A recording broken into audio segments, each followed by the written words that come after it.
Hello friends, আমি রুনা চলে এসেছি তোমাদের কাছে একটি নতুন রেসিপি নিয়ে। আমরা বাঙালি, তাই আমরা মাছ খেতে খুবই ভালোবাসি। আর মাছের মধ্যে যদি ইলিশ মাছ হয় তাহলে তার কথাই নেই। ইলিশ খেতে ভালোবাসি না এরকম মানুষ খুবই কমই পাওয়া যায়। বন্ধুরা, আজকে আমি দেখাবো বেগুন দিয়ে সর্ষে ইলিশ রান্না।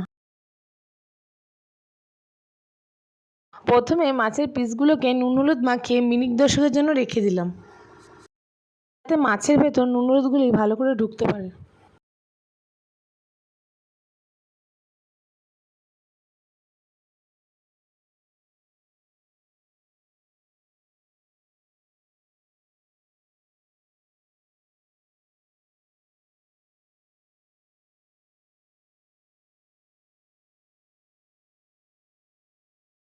বেগুন দিয়ে সর্ষে ইলিশ রান্না করতে আমি যে উপকরণগুলি ব্যবহার করেছি: 3 টেবিল চামচ সর্ষের তেল, 5-6টা গোটা কাঁচা লঙ্কা, হাফ চামচ কালো সর্ষে, হাফ চামচ কাশ্মীরি মির্চ, হাফ চামচ সাদা সর্ষে, স্বাদ মতো নুন, হাফ চামচ হলুদ গুঁড়ো, হাফ চামচ লঙ্কা গুঁড়ো ও হাফ চামচ কালো জিরে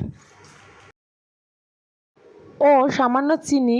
আর একটি বেগুন ফালি ফালি করে কেটে নিয়েছি। একটি মিক্সি বাটিতে দিচ্ছি হাফ চামচ সাদা সর্ষে, হাফ চামচ কালো সর্ষে ও 5-6টি গোটা কাঁচা লঙ্কা, আর সামান্য জল দিয়ে মশলাটি পেস্ট করে নিতে হবে।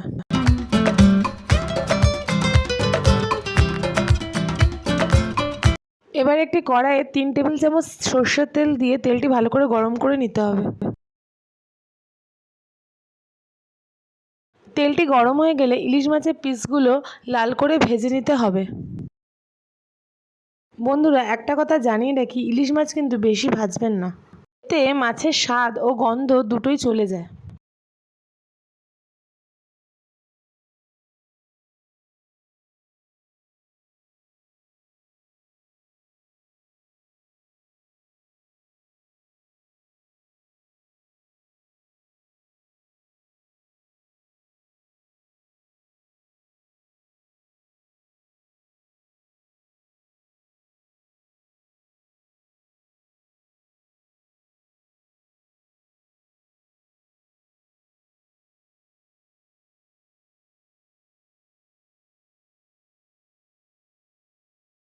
এখানে আমি ফোড়নে ব্যবহার করেছি শুধু হাফ চামচ কালো জিরে।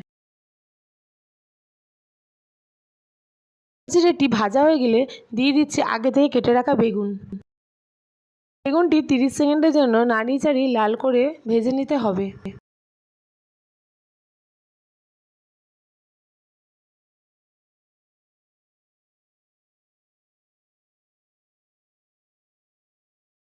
বেগুনটি লাল হয়ে এলে দিয়ে দিচ্ছি আগে থেকে বেটে রাখা মশলাটি।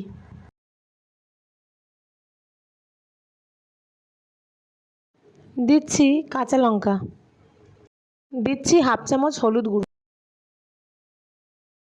দিচ্ছি হাফ চামচ নুন, দিচ্ছি সামান্য চিনি ও হাফ চামচ করে দিচ্ছি কাশ্মীরি লঙ্কার গুঁড়ো আর শুকনো লঙ্কা গুঁড়ো।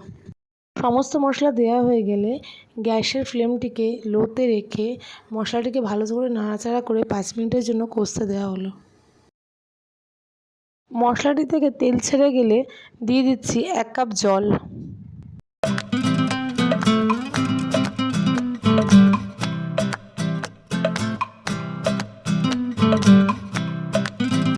জলটি সামান্য ফুটে এলে দিয়ে দিচ্ছি একে একে ইলিশ মাছের পিসগুলি। এবার গ্যাসের ফ্লেমটিকে লোতে রেখে হালকা হাতে নেড়েচেড়ে মাছের ঝোলটিকে ফুটিয়ে নিতে হবে।